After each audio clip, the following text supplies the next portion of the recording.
The warning beneath my house. Sir, don't take another step toward that furnace. The word stopped me cold. The HVAC technician wasn't shouting. In fact, his voice was almost unnervingly calm. But there was something in his expression I'd never seen before. Not from a repairman. Not from anyone. It wasn't confusion. It was concern.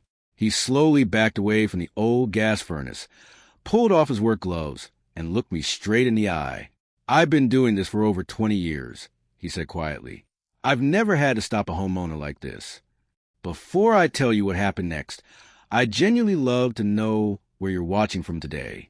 It still amazes me that these stories reach people from all over the world, and I read as many of your comments as I can. So let me know your city or country below. I truly appreciate every one of them. Now, back to that basement. The technician knelt beside the furnace and aimed his flashlight toward a brass gas fitting tucked behind one of the pipes. Come here, he said. I stepped closer. At first glance, everything looked perfectly normal. What am I looking at? I asked. He traced the edge of the fitting with one finger. This connection didn't loosen on its own. I frowned. So it's worn out? He slowly shook his head. No, where doesn't leave marks like these. My pulse quickened. What kind of marks? He looked at me for a moment before answering, the kind usually left by a wrench. For several seconds, I just stared at the fitting. Are you saying someone worked on it? I'm saying someone adjusted it. The distinction mattered. He continued carefully, choosing every word with obvious caution. If this connection had opened a little farther, gas could have built up inside the basement. One spark from the furnace, the water heater, or even a light switch could have been enough to ignite it. A chill ran through me. Only an hour earlier, I'd been upstairs making breakfast, completely unaware that my own house might have been hiding a deadly danger. Without another word, he shut off the gas supply and began taking photographs from several different angles before touching anything else. When he finished, he placed his tools back into the case and pulled a business card from his shirt pocket. Keep this, he said. If the utility company or investigators need my report, give them my number. I'll explain exactly what I found. I looked at the card, then back at him. Investigators? I asked. He paused, choosing his words carefully. I'm not saying a crime was committed, he replied. I'm saying this doesn't look like normal wear. I'd rather let the evidence speak for itself. His answer didn't calm me. It did the opposite. As we walked upstairs, my phone vibrated. A text message. It was from my son, Tyler. Dad, are you home today? I read it twice, then a third time. On any other day, I probably would have smiled and replied immediately. Tyler had been busy lately. Between his construction business, 2 young kids, and trying to keep up with mortgage payments, we hadn't talked much over the past few weeks. There was nothing unusual about that. Still, the timing felt strange. Maybe it was nothing more than coincidence. Maybe hearing the technician's warning had made me see patterns where none existed. I slipped the phone back into my pocket, without replying. Outside, the technician loaded his equipment into his van, gave me one last nod, and drove away. I stood alone in my driveway, staring back at the house I'd lived in for nearly 30 years. For the first time since my wife passed away, it didn't feel like home. It felt like a question waiting to be answered. And before the next 48 hours were over, one unexpected discovery would force me to ask whether someone had entered my basement for a reason far more sinister than simple vandalism. A house full of questions. That night, sleep never really came. Every time I closed my eyes, I saw the HVAC technician shining his flashlight on that small brass fitting hidden behind the furnace. This doesn't look like normal wear. The words echoed in my mind until sunrise. By morning, I'd made one decision. I wasn't going to accuse anyone. Not my neighbors. Not strangers. Not even my own family. After spending 32 years investigating insurance fraud, I'd learned that assumptions solve nothing. Evidence does. So instead of calling the police, I called the gas utility company. A field technician arrived just before 10 o'clock. He introduced himself, reviewed the HVAC technician's photographs, and spent nearly 40 minutes inspecting every visible gas connection in the basement. He tested the pressure in the lines twice, examined the shutoff valve, and carefully studied the fitting that had caused all the concern.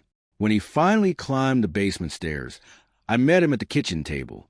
"The leak has been secured," he said, placing the inspection report in front of me. "Whoever discovered it probably prevented something much worse."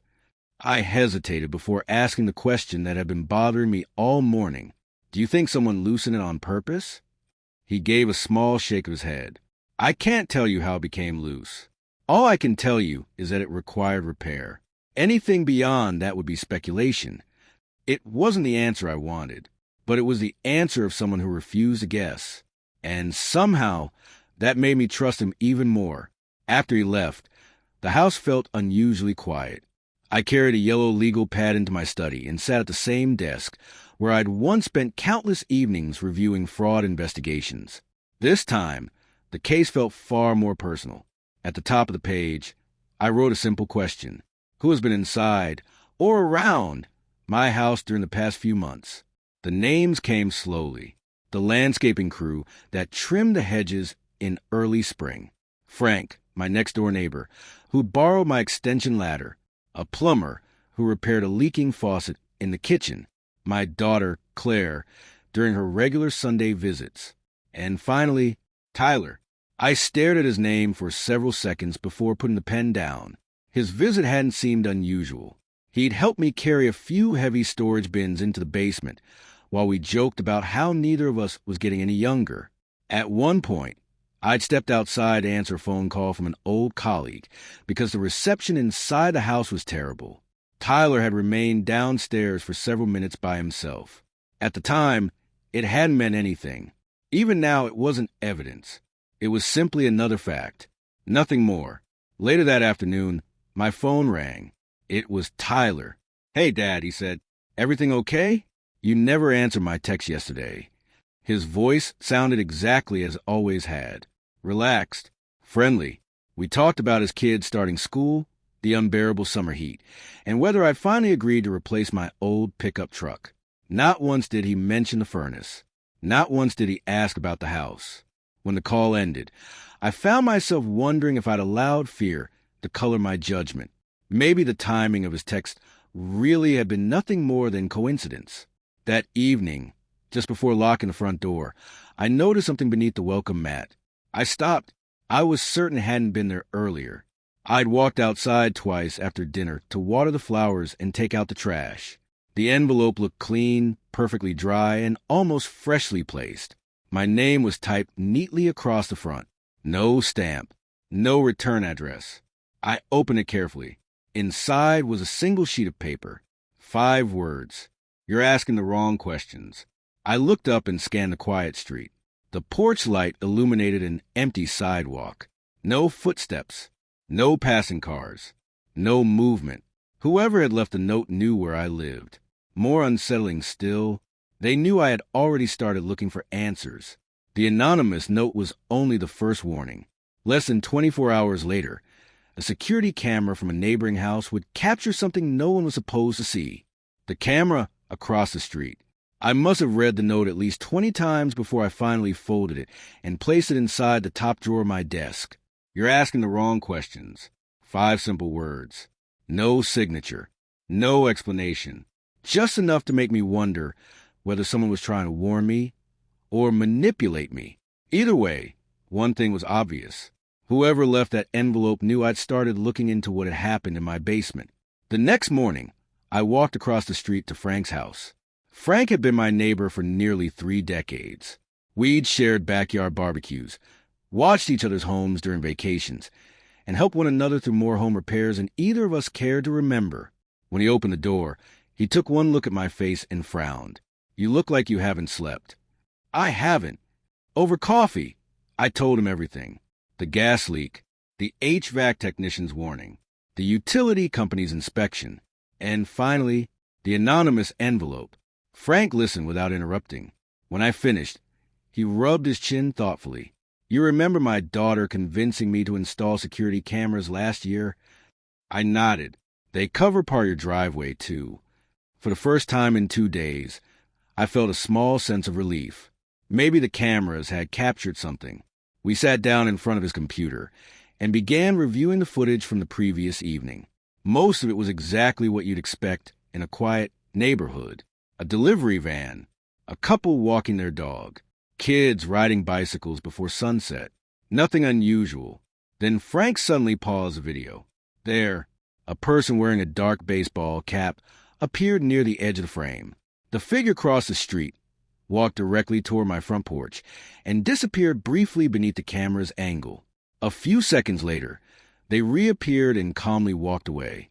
That's when the envelope was left, I said quietly. Frank checked the timestamp. 9:14 p.m. I remembered exactly where I had been. At that same moment, I was in my backyard watering the flowers. Whoever delivered the note hadn't chosen that time by accident. They'd waited until I couldn't see the front entrance. Frank enlarged the image as much as the software allowed. The picture became grainy, but one detail stood out. The person climbed into a silver SUV parked half a block away. The license plate was impossible to read. Frank leaned closer to the screen.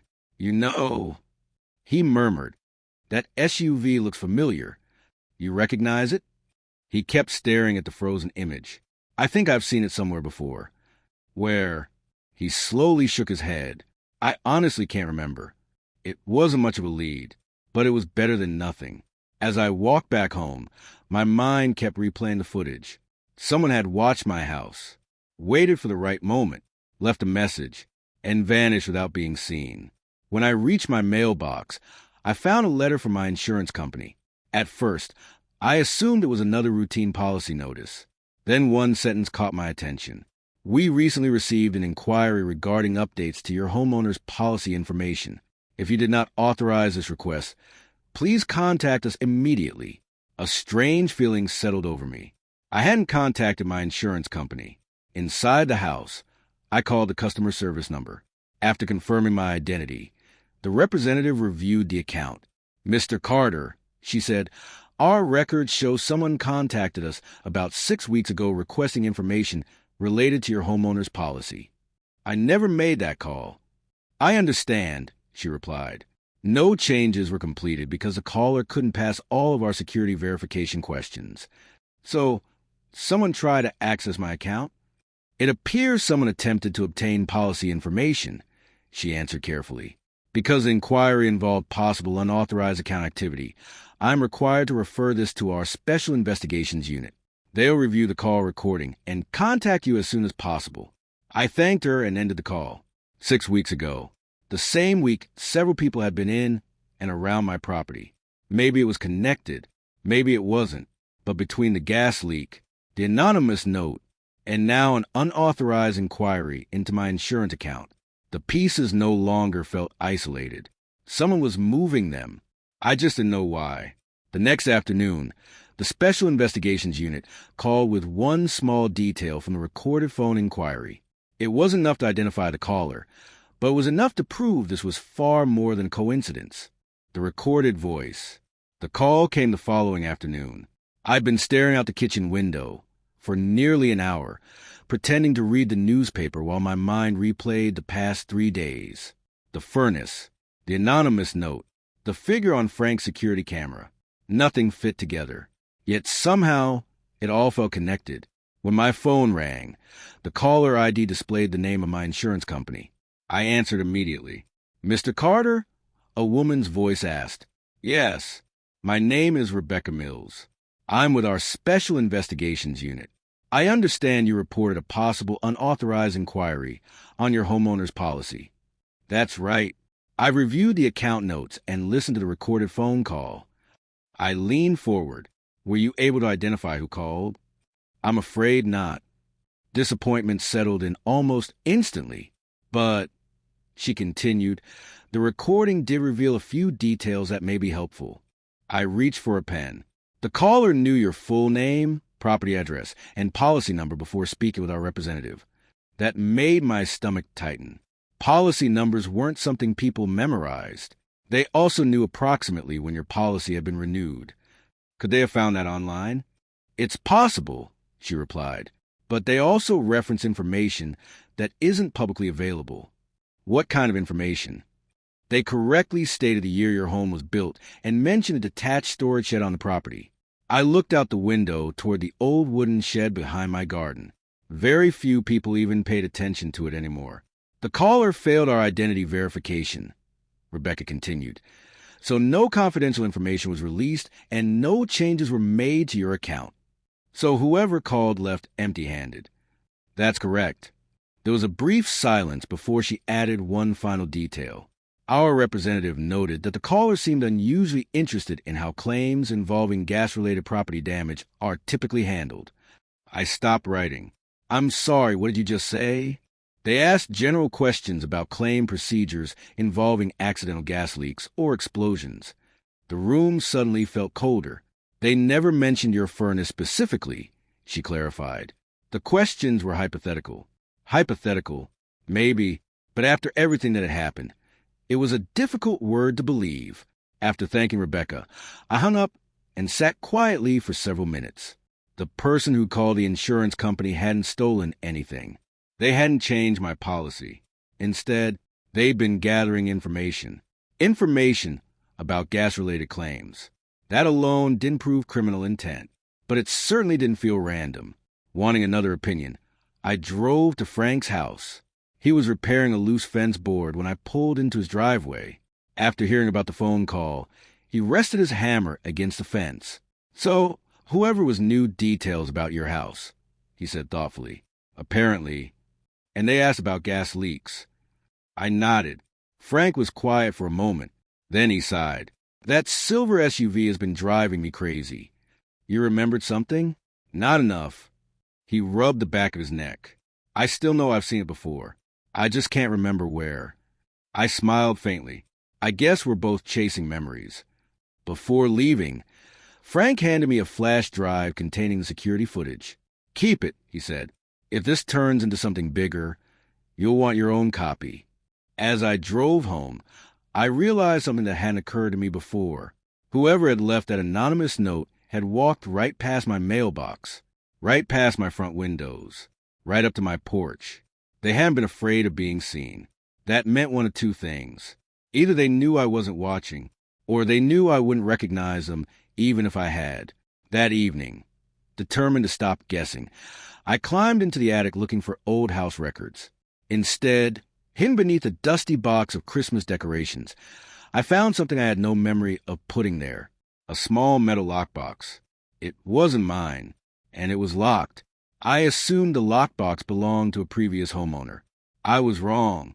What was inside would connect the basement, the anonymous note, and a secret someone had been hiding for years. The lockbox was heavier than it looked. I carried it downstairs, brushed years of dust from the lid, and placed it on the kitchen table. It wasn't something I'd found lying in the open.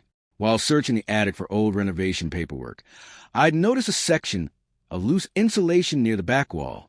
Behind it, tucked beside a stack of dusty house records that had apparently been left behind by the previous owner, sat the small steel box. No name, no label, no clue how long it had been there. Just a scratched metal lockbox with a single keyhole. I searched the attic twice, hoping the key had fallen into another storage bin. Nothing. Finally, I drove to a local locksmith. He examined the box before looking at me. You found this where? In the attic of my house. He nodded but didn't reach for his tools. After I showed him paperwork confirming I owned the property where the box had been discovered, along with my driver's license, he relaxed. That'll do. Less than 2 minutes later, the lock clicked open. I expected to find cash, maybe jewelry, old family photographs. Instead, it was filled with paperwork. Everything had been neatly organized inside aging manila folders. Property surveys, inspection reports, utility records, insurance correspondence dating back nearly 15 years. Some documents belonged to me. Others had clearly belonged to the previous homeowner. At first glance, nothing appeared unusual until I opened a folder labeled Home Improvements. Inside was a typed index listing every document that should have been there. Roof replacement, electrical upgrades, building permits, heating system installation. Near the bottom was another entry. Gas line modification permit, 2018. The document itself wasn't there, only the reference to it. I checked the folder again. then the surrounding folders. Nothing. I had no way of knowing whether the permit had been misplaced years ago, accidentally discarded, or intentionally removed. An experienced investigator learns not to let curiosity become assumption. So instead of drawing conclusions, I wrote one sentence in my notebook. Locate the missing permit. That was all. Back home, I spread the remaining documents across the dining room table. Most of them described ordinary repairs over the years. A new roof, updated wiring, replacement windows. Then another detail caught my attention. According to an installation invoice, the furnace currently sitting in my basement had been installed during the same renovation project mentioned on the missing permit. Interesting, but not proof of anything. Just another fact. Just as I was organizing the paperwork, my phone rang. It was Frank. You busy? Not anymore. I finally remembered something. The silver SUV? Yeah. He let out a slow breath. I know where I'd seen it. I waited. It used to show up at the Bennett place a few streets over. The family that moved away? That's the one. Do you know who owned it? No. He sounded frustrated. I only remember seeing it parked there several times before the house was sold. It wasn't enough to identify anyone, but it was enough to tell us the vehicle wasn't a complete stranger to the neighborhood. And there's something else, Frank added. I talked to one of the neighbors this morning. He thinks he saw that same SUV driving through here again last week. After hanging up, I couldn't stop thinking about it.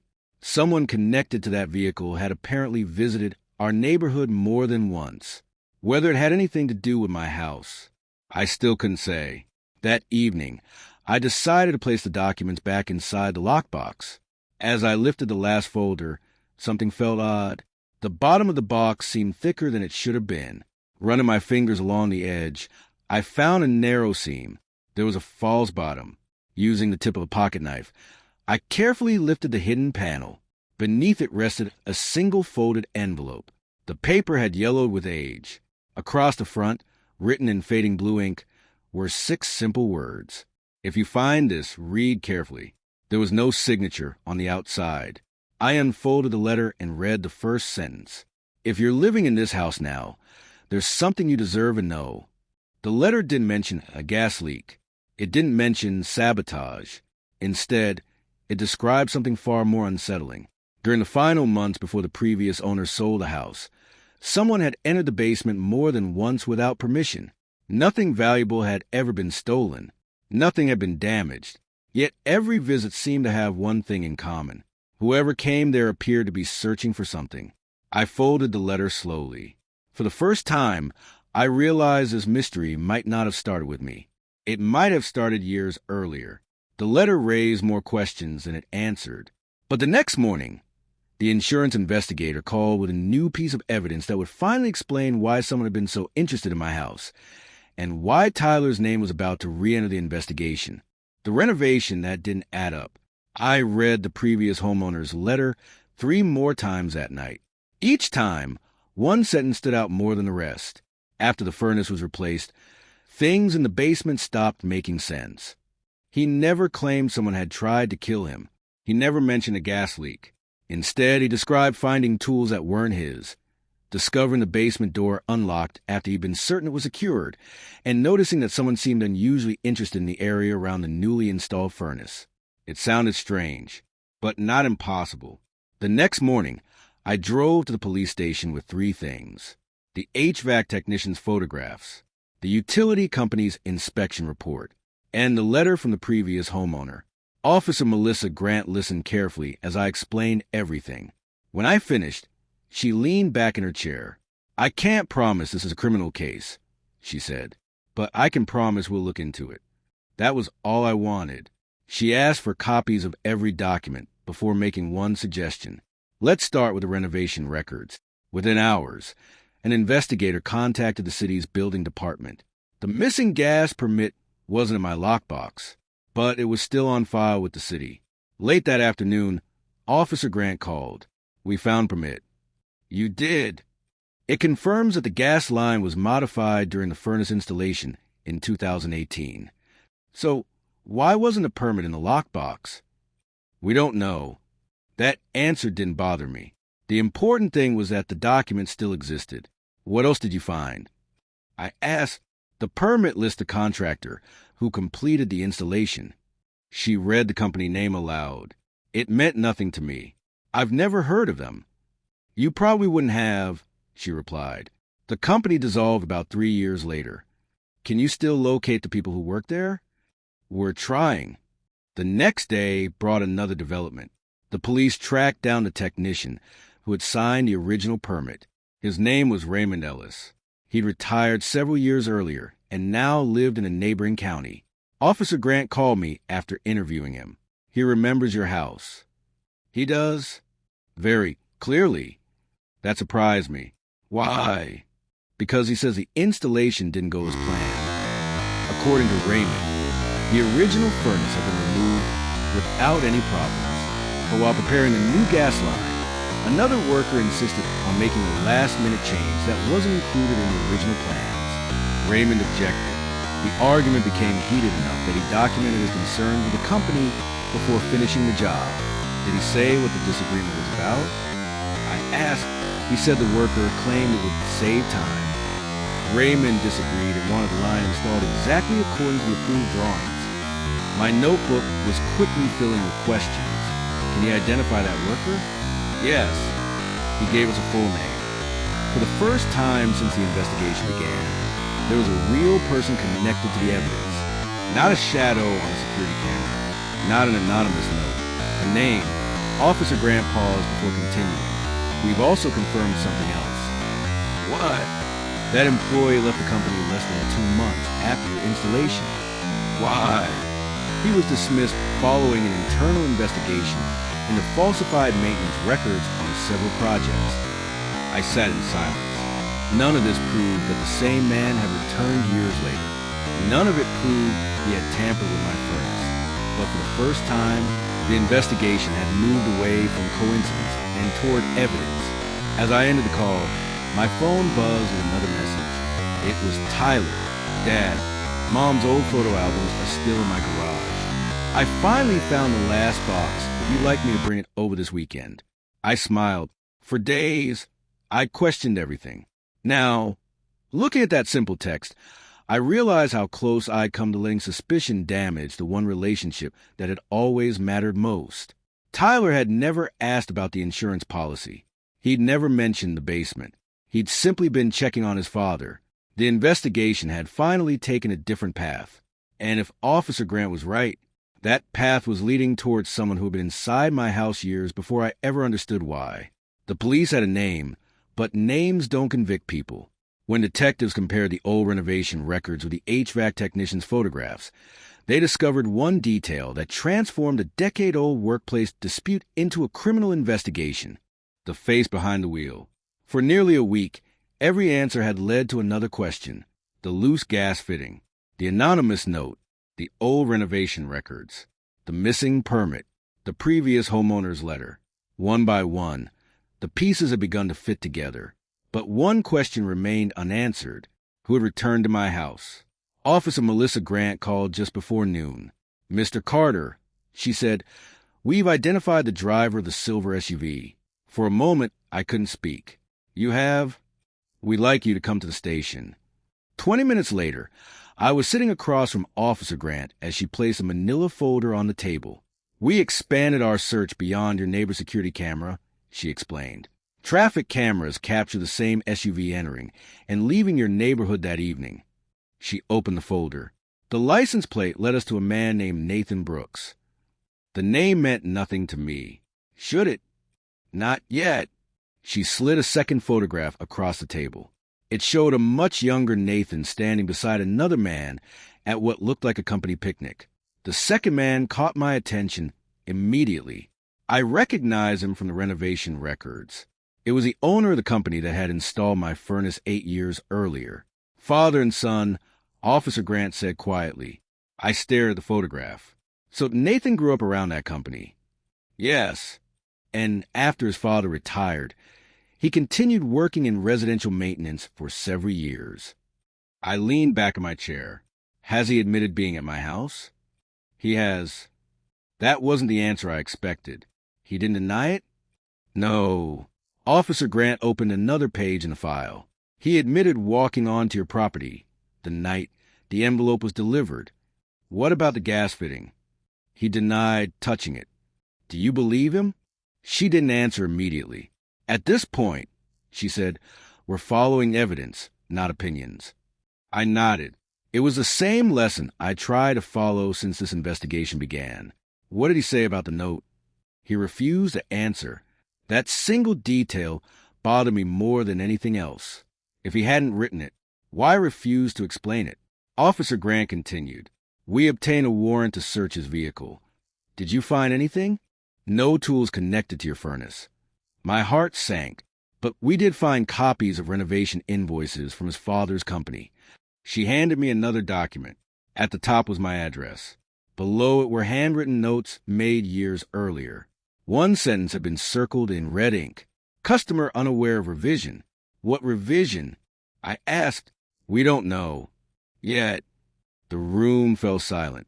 Everything pointed toward the old renovation. Everything pointed toward Nathan. Yet one piece still didn't fit. If he had wanted to hurt me, why leave an anonymous note telling me I was asking the wrong questions? It didn't make sense. Officer Grant seemed to read my thoughts. That's exactly what we're trying to figure out. As I prepared to leave, she stopped me. There's one more thing. She handed me a printed transcript from Nathan's interview. Only one answer had been highlighted.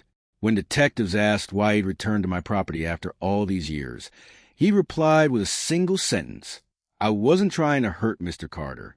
I was trying to stop someone else before it was too late. I read the words twice, then a third time. If he was telling the truth, everything I believed about the case was about to change. Nathan finally admitted returning to my house, but not to sabotage it. In the final chapter, detectives uncover who actually loosened the gas fitting, why the anonymous note was left behind, and how a secret buried for 8 years nearly cost an innocent man his life. The truth I almost missed. I didn't sleep that night. Nathan Brooks' words kept echoing in my mind. I wasn't trying to hurt Mr. Carter. I was trying to stop someone else before it was too late. If he was lying, it was a strange lie. If he was telling the truth, then someone else had nearly turned my home into a death trap. The following morning, Officer Melissa Grant called. We need you at the station.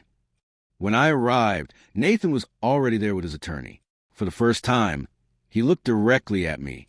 I'm sorry, he said quietly. I know this has been terrifying. I studied his face. Then tell me the truth. He took a long breath before speaking. My father owned the company that installed your furnace. After he died, I inherited several boxes of old business records. He glanced toward Officer Grant. One folder contained customer complaints that had never been reported. My address was in those files, I said. He nodded.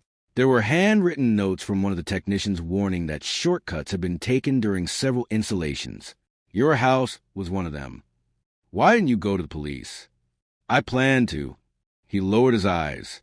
But before I could, someone broke into my garage. They were looking for those records. Officer Grant continued the story. Our investigation confirmed the break-in. Several files disappeared. But Nathan had already scanned part of the paperwork. Nathan reached into his briefcase and handed Officer Grant a folder. Inside were copies of inspection notes, photographs, and emails between his father and another employee. One email stood out. It had been sent only 3 weeks before the HVAC technician visited my house. Daniel Carter has started asking questions. If he find the old paperwork, we're finished. My heart skipped a beat. So someone knew I was investigating. Officer Grant nodded. We traced the email to Martin Hale, the former operations manager for the company. It was a name I'd never heard before. He supervised renovation projects after Nathan's father became ill, she explained. When the company closed, he quietly started working as an independent contractor. Detectives had searched Martin Hale's workshop earlier that morning. Among his tools, they found the same type of adjustable wrench that matched the marks on the loosened gas fitting. More importantly, his fingerprints matched those recovered from the shutoff valve in my basement. Confronted with the evidence, Martin confessed. Not because he wanted to kill me, because he wanted to destroy the remaining evidence before anyone discovered the company's history of unsafe work. He believed a small gas leak would force another repair. During that repair, he planned to remove the old section of pipe connected to the original installation before anyone examined it closely. Instead, the leak was discovered sooner than he expected. The HVAC technician documented everything. His photographs preserved the evidence Martin had hoped would disappear forever. Nathan had realized what was happening after finding the missing company files. Unable to prove it, he anonymously warned me. He was the person who left the envelope. He was trying to push me toward the old renovation records without accusing someone he couldn't yet prove was guilty. Looking back, the message finally made sense. You're asking the wrong questions. I had spent days wondering who wanted to hurt me. The better question had been, what were they trying to hide? A week later, Martin Hale was formally charged with multiple offenses related to evidence tampering, fraud, and reckless endangerment. As for Nathan, he apologized for the fear he'd caused. I shook his hand. If you'd signed your name, I said with a small smile, you could have saved us both a lot of sleepless nights. He laughed. I've thought about that every day. That weekend, Tyler came over with my grandchildren. We spent the afternoon grilling burgers in the backyard, while the kids chased each other across the lawn. Before leaving, Tyler stopped beside me. You know, he said, when you didn't answer my text that day, I almost drove over anyway. I'm glad you didn't. So am I. We stood there in comfortable silence.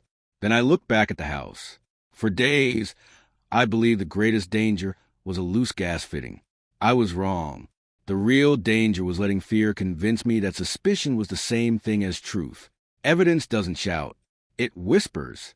And if you're patient enough to listen, it will almost always lead you where assumptions never could.